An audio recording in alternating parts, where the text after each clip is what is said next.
Raised on D&D podcast helps enrich your family's gaming experience by bringing you interviews with parents, educators, game designers, and influencers. Join us as we delve into the many ways that tabletop role-playing games inspire creativity, develop communication skills, and create lasting bonds among players. Your host has been an avid gamer since childhood, and now his kids are being raised on D&D. Here's your host, Nick Cardarelli.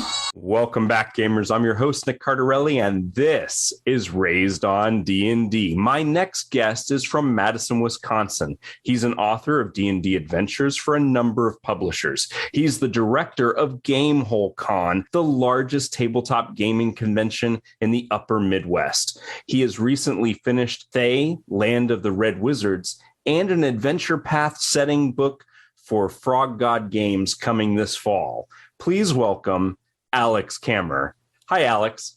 Hello, Nick. Delighted to be here. Alex, we're super excited to hear about Gamehole Con coming up in the fall and your adventures that you've written for Dungeons and Dragons and the new stuff that you're working on. We're going to jump into all of that, but can you take us back to your very first experience with tabletop role-playing games and Dungeons and Dragons?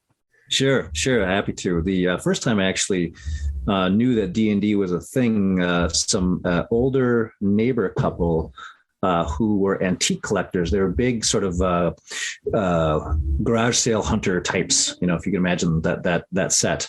And they had bought a box game that they thought was interesting. And it turned out to be, now that in retrospect, with the Holmes D&D set. And I remember this, you know, was older at me at, 10 years old. So he probably was in his mid 30s or something like that. Said, oh yeah, it's a game and you fantasy and you play elves and dwarves and stuff. And, he gave it to me because they didn't get it. So that's where I first saw it. And so, D&D was birthed here in Wisconsin, or close to where I'm sitting, actually, not just down the road. So unlike a lot of other parts of the world in the late 70s and early 80s, when I was around that age, D&D was all over the place. I mean, you could buy D&D in little department stores and things like that. It wasn't a specialty thing at all that you had to hunt down in a hobby shop. So our area was sort of suffused with it. So it was there. So 1980, 81. And around the same time, I had a good buddy who also bought the Traveler set, Mark Miller's Traveler. So we played both Traveler and then basic D&D a lot, just the two of us, when I was 10, 11, and 12. So that would have been, 80, 81, 82. Wow, that is amazing. And then you're right there in the birthplace of Dungeons and Dragons. So the area is saturated with it. As you progress in the hobby, when did you start writing adventures, things like that? Tell us about that. No, that was much, much later. So, I went through this sort of the same arc. I bet a lot of my fellow gamers have, in early high school, I got into Advanced Dungeons and Dragons, and I played that a fair amount. I remember so vividly the first time I saw the 4-panel display in a local department store that had Player's Handbook, Monster Manual, Dungeon Master's Guide, and Deities and Demigods, and I couldn't believe it. Just the art just blew my mind. So I knew immediately that I had to mow a lot of lawns to afford they're $15 each, those hardbounds back in those days. And so I quickly got them and, had them forever. But then, life intervenes. High school got busy. I went to college. I did have a really good stint of D&D in college. And that's at that time is when TSR went from had this very tumultuous ownership question, which we can, leave friends like John Peterson who've done such a good job of explaining how that all happened in his brilliant book, Game Wizards. Then so second edition D&D cropped up then. And I remember at the time being kind of annoyed because I was a broke college student. I said, oh, I can't afford new books, But anyway, so going forward with life, I worked for a while, then I went to law school. And it was not until after law school, so we're talking in the, this was in the mid to late 90s that I started really playing D&D again.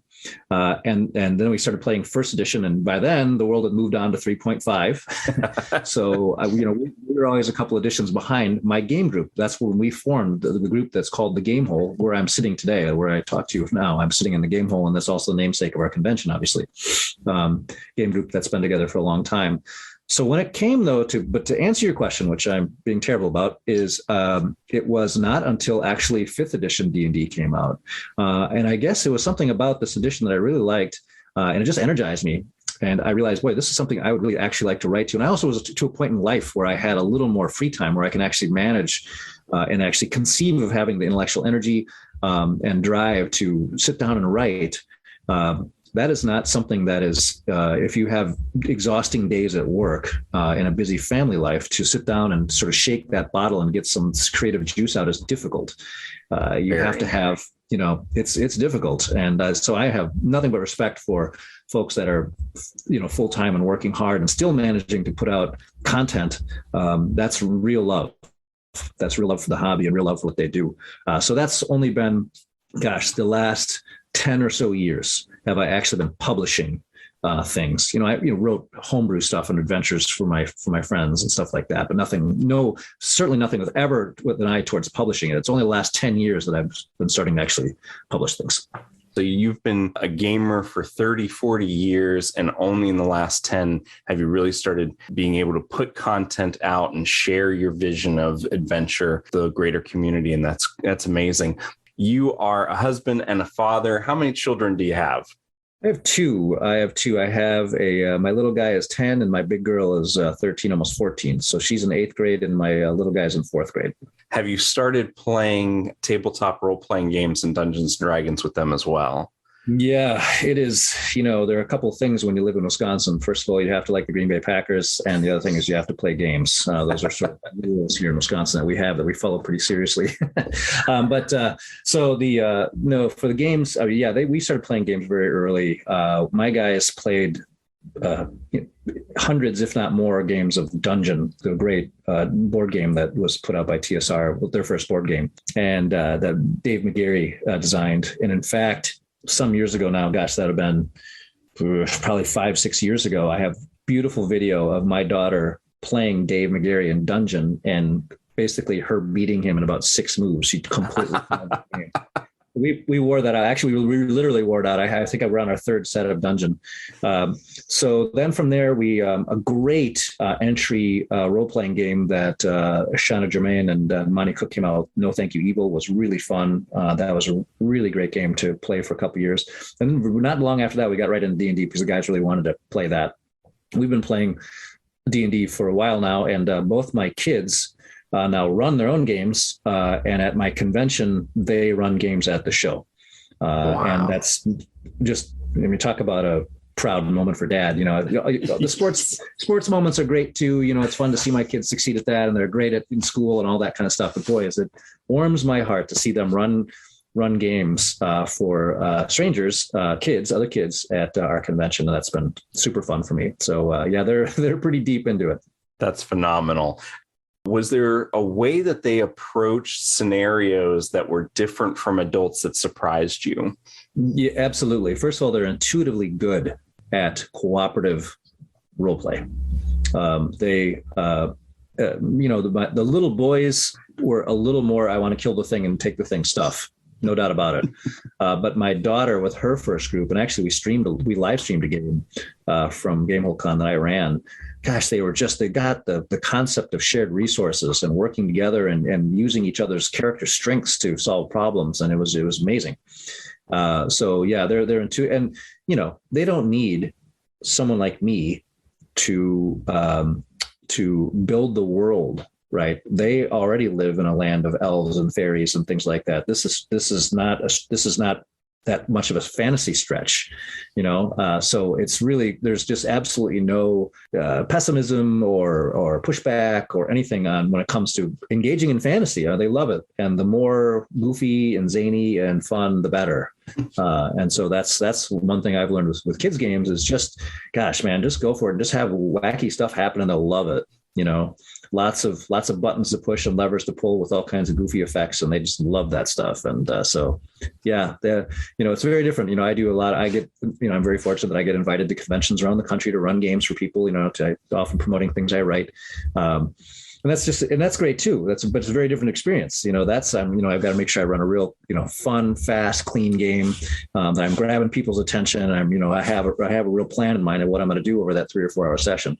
With kids, it's just much more open ended and just goofy, zany fun, and that's been a real delight. I have 3 little stair steps myself. They're about 17 months apart, and now they are 16, 14, and 13. And one of the things that I enjoyed the most, you were mentioning, there isn't the cynicism, and there's also not the goblins again. There's no cliche with kids. I mean, you can run through the old tropes. Meeting in a tavern, guarding a caravan, and it's all fresh, it's all new, and they love every bit of it, and that's phenomenal. Alex, how you mentioned that your home table, your game room is called the Game Hole. So how did the convention come about? I know there's a lot of folks who are listening who attend Gamehole Con. The show is actually listened to all over the world in 55 plus countries. So there's folks who have never been to Gamehole Con. How did it all begin? Sure, I appreciate that. Well, I don't know. I guess like all bad ideas, it thought, boy, wouldn't it be funny? Wouldn't it be fun if we did that kind of thing? Just sort of whimsical, goofing around really around this game table that I'm sitting at, that I'm talking to you now. It was also in my basement at the time. So that's where the books behind me, I have one of the larger collections of vintage D&D products, from first print of chainmail through, the 2000s. That's what all the stuff behind me is.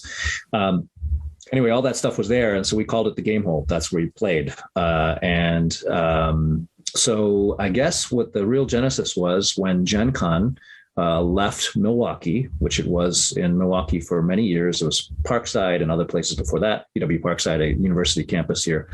But it was in Milwaukee for most of my time that I was, conscious of sort of a young person playing D&D. When it left to Indianapolis, which was 100% good move by Peter and company. That was absolutely the right thing to do. But it was a bummer for us. It was great to have the world's largest tabletop gaming convention just down the road from us. And now it's in Indianapolis, which is, about 6 hours away. So it was that it created a void that was never really filled. And then Madison, where I sit, Madison, Wisconsin, Madison is an interesting town. It's the seat of governance here for the state of Wisconsin. It's also where the University of Wisconsin is, one of the best universities in the world. So it's a very educated populace. And I think also because it's Wisconsin, just a very gaming place. Madison has led the world in per capita game stores forever. I mean, we have more game stores here than any other city in the world. We have all kinds of gaming happening here, and we have lots of designers here. There are tons of folks in Seattle now mainly because of Wizards of the Coast heading there, Peter buying the company and taking it to the West Coast. But number 2 is likely Madison and Dane County in Wisconsin, as far as, we have a lot of video game development going on here.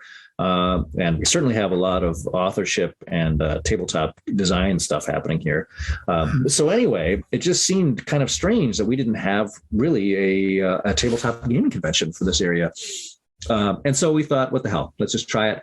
Looking around the table, we have very talented people that are successful in their chosen vocations, a nice variety of skill sets that, well, gosh, this table, these 8 people could run General Motors. I mean, we could do just about anything. I'm sure we can handle a tabletop gaming convention. So off we went. And, it was good because there are lots of, old TSR folks here who worked as our, initial guests to start. They're happy to come.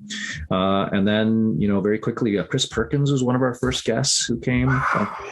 And it just took off, man. It was crazy. It was, we thought, we might be just standing around in a hotel just with, a handful of friends. And, 450 people came the first year, which was great. And we have grown by between 35 and 40% every year. So it's gotten big, fast. And that was never the plan. This was not, obviously Gamehole Con's an odd name. So it's not exactly smacks of commercial venture, right? It's not like Awesome Con or whatever. It's not. it's not something that's really marketable that way. But we did think it would be something that people would remember, and I think that's the case. But that's how it was. Sort of a silly idea that the more we talked about it, we thought, man, we really could do it. Let's do it. And then it worked really well. And now people apparently really like it. We have just the most devoted attendees, wonderful volunteers. And the show's gone crazy. And, guests, we pride ourselves on having really the industry's top guests come every year. So you can meet the who's who of gaming. And it's still a relatively small show. It's not like Gen Con, which, and I love Gen Con, but it's not nearly the size. We're still this last year, right around 5,000 attendees. So we're half of Origins, but have all the things. Like we have, for example, the largest Adventure League hall in the world. We have tons of Adventure League play. We have True Dungeon is at our show. We have all kinds of stuff, all kinds of big show things that you can do at a more reasonable, first of all, price point and also pace. It's not just insane with hordes of people queuing up for the dealer hall. Even though we have a 80 to 90 booth vendor hall, it's not that insane push to get in and all that kind of stuff. So I think it's a nice mix for people that really like the tabletop gaming experience, and I guess we've hit sort of the right kind of formula, or I don't want to say formula, the right recipe. And it's also earnest that we really want everyone to have a good time. That's really the most important. We don't make money on the show. Our goal is 100% to break even, which we've been able to do, and just put everything back on the show and just have a blast, have a great time, celebrate our hobby, celebrate the people that make great games, and have fun. And I guess that's, there's nothing corporate about us, and I guess that's really worked for people. Dig the vibe, I guess. That's great. And that's phenomenal. And you brought up some excellent points, because I have not been personally to Gen Con and have not been able to visit the city of Madison, Wisconsin. However, I can tell you that I showed my wife, as you mentioned, the push into the exhibit hall of Gen Con. You see those videos every year on the internet. And I showed that to her and I said, look, this is Gen Con. We're going to go there someday. And she went, you're going to go there someday. So the idea to be able to go to Gamehole Con, and like you said, there's all the big convention things like True Dungeon I've never experienced, and I just love the whole idea of it, and I would love to do that. And I think I would love to do that in a place where there's 5,000 people instead of 50,000 people, and I know that my wife would prefer that too. So that is definitely a big draw to come to Gamehole Con instead. And that's fantastic. And the fact that you guys have created that option for people is great, because I really think that a lot of people enjoy the smaller convention. And we say smaller, though we're talking about 5,000 attendees, but smaller in comparison to things like Gen Con, Origins, things like that. I think it's absolutely right about that vibe being very appealing to the gaming community. How many Gamehole Cons has there been so far? So this will be our ninth show. 2013 was our first. We took a pause like everyone else did in 20. Mm-hmm. We ran a virtual show, but we don't count that one because that was just so we're this October 20 through 23 will be our ninth show. And then, I can't believe 10 years have gone by already. Yeah, it's cool. We've off to a great start. We have great vendors again. We get, Wormwood's a big backer. Chaosium comes, we've got all the same kind of great publishers, Goodman Games, all those folks, and lots of great vendors and a great artist alley and all that kind of stuff. So that's what we really tried, because we love Gen Con, and I'm good friends with those folks. I work with them all the time. I'm one of the owners of True Dungeon. And so I work with Gen Con to get our events there. And I love those people. They're very good friends of mine. It's just a much bigger show. But we definitely have a lot of the same kind of things, just smaller. I mean, it really is. If you imagine, 10% of Gen Con, all the things that are Gen Con, but 10% of it, more or less. That's not really accurate, because like the True Dungeon exhibit is as attraction is as big in space. Our Adventure League hall actually is bigger. Gen Con has they have just a lot more stuff. They're really gamer broad. So there's a lot of there's an anime section, and there's all kinds of stuff that we just don't. We're really a tabletop gaming convention sort of only, and so because of that, even though we have lots of miniature games and lots of board games and lots of RPGs, that's our jam, because that's what we love. We don't have any, electronic games or a film piece or anything like that. And there's nothing wrong with that. That's great, but that's just not what we do. We're just purely all about gaming. And I love that you mentioned that your children run games for other children that are in attendance. So Gamehole Con is very family friendly. If I came with my teens and my wife this October, we would fit right in and feel completely comfortable, and there'd be something for all ages. And I think that is another great point about Gamehole Con, is that the whole family can come and enjoy it. I appreciate that. And that's been not by accident. We all, my friends and I all have children. We all have, of course, families. It had to be fun for everyone. I'm very proud of the fact that I've had countless people remark to me, wow, there are more women at this convention than I've ever seen at a convention. And it's true. It is, our demographics are real scoop, very close to 50-50 as far as attendance goes. We've been very clear about our policies, about how we are to interact with each other. We've been very clear about our expectations with that, with respect to that. And we have a kids track that's dedicated to kids, running games for kids, and also vetted adult DMGMs to run games. So we make sure that while we're not setting up a daycare kind of situation, parents still have to keep track of their kids, but that we have really appropriate games for kids. I'm just trying to create something that I want to go to. Yep. That's it. It's nothing, no real mystery. I love the fact that my kids can be at large at my show and be perfectly safe the entire time and have a great time and come back to me and find me with some breathless story of some awesome thing they just did. And, that's just delightful. And that's all I want for other people to come and have that same kind of experience. Joyful, safe, fun, low friction, make things easy, processes easy.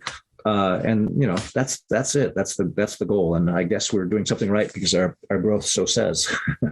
Now, I know that some of our listeners are wondering what some of the biggest challenges are for running a convention. There are people at home they're going to be sitting with their gaming groups this weekend, and they're going to say, hey guys, let's start our own game convention. What were some of the things that really maybe surprised you as far as challenges when you guys jumped right in and started doing this 9-10 years ago?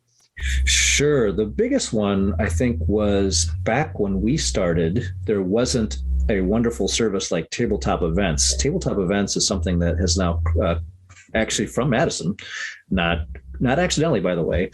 JT Smith, who owns the company that runs Tabletop Events, is a friend of ours, and he looked at our back end as a reference to when he was building his. Not like he didn't use our code, line for line, but there's certain features that you'll see that are similar to what we did.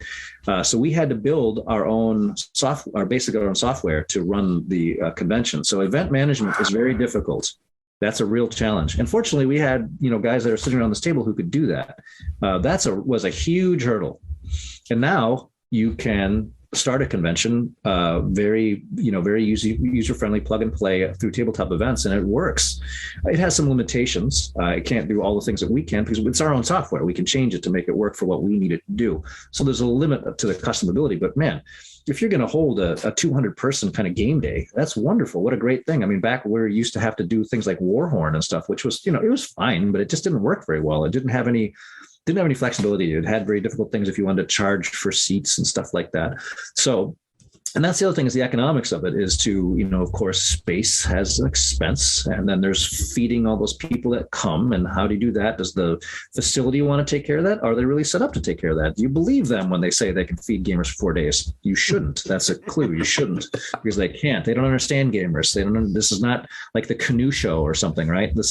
Gamers come for 4 days and they stay there for 4 days. So we really need lots of food options. And that's why we have food carts at our convention. We made sure that was a thing. But so you have to think about it all the way through about an attendee, how they interact with likely a website, build that so it's sensible and user friendly and really easy. You can't You can't make that a hurdle, and then go forward. So they buy a badge. What does that mean? What kind of badge do you have? Day badges, weekend badges, 3-day badges? Do you have different tiered badges at different costs? Do they come with different things? Sourcing all that stuff. Signage. Then once you start to it gets a little bigger, and you need volunteers and so on. You need to have someone like a volunteer coordinator who can handle that.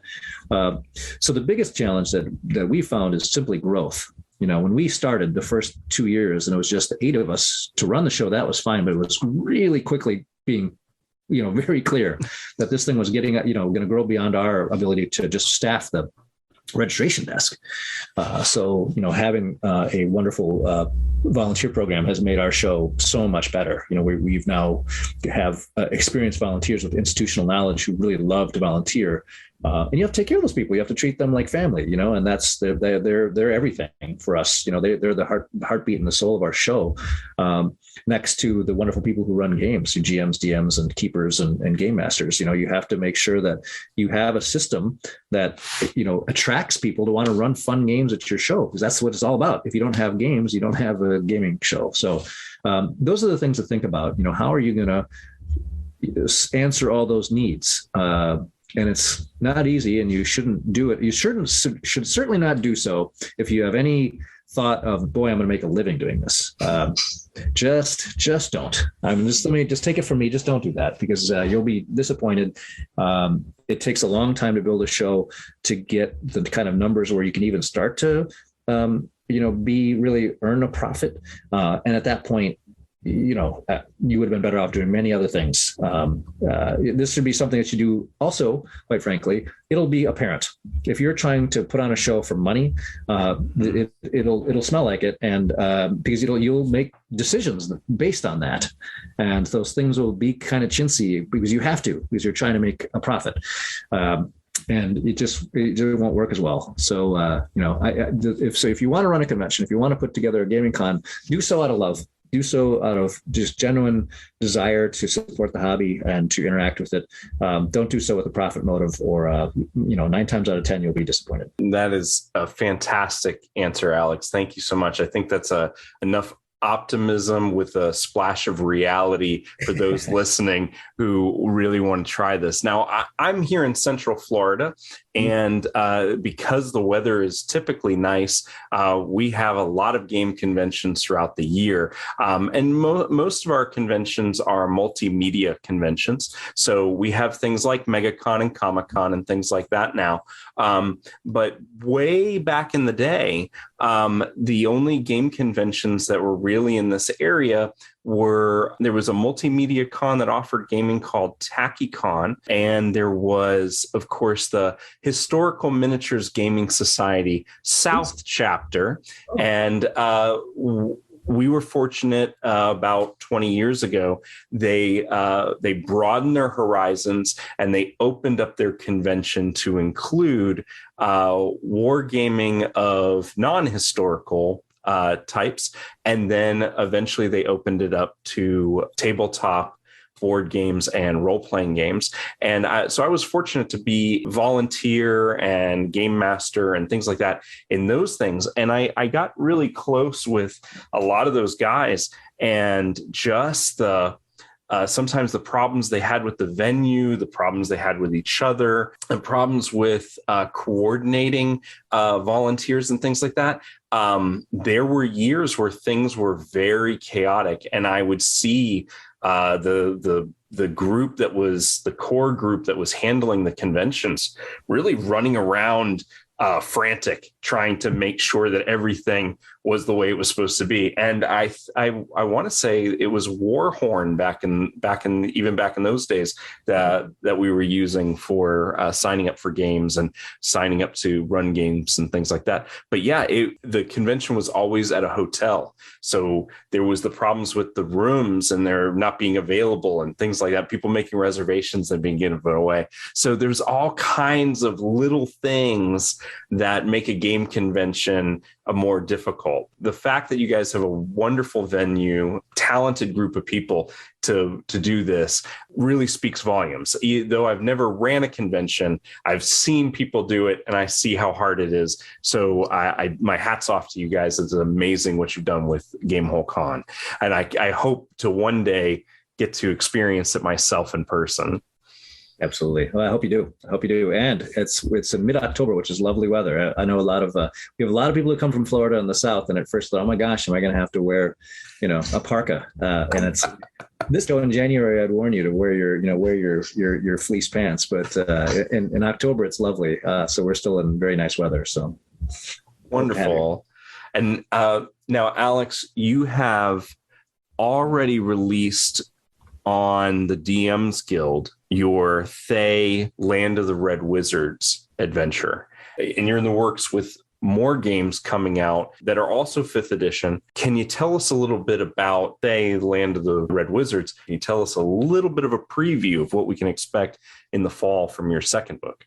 Sure, absolutely. Delighted to. Thank you.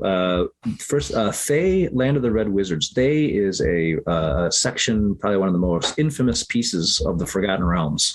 And this is a book that I've been working on with my friend Ed Greenwood and Alan Patrick. The three of us are co-authors. Ed is, I hope folks will recognize his name. He is the creator, inventor of the Forgotten Realms. He actually was writing stories about the Forgotten Realms before D&D was even invented. So he is a true pillar of the hobby and a wonderful guy. So Faye, Land of the Red Wizards, it's a print-on-demand book. It's a source book, so it has all kinds of information about the lore, history, denizens of Faye. And what was fun for us is that Faye is famous for the Red Wizards, this enigmatic and evil force that has suffused the Forgotten Realms, and meddles and affairs from the Sword Coast to the south to everywhere.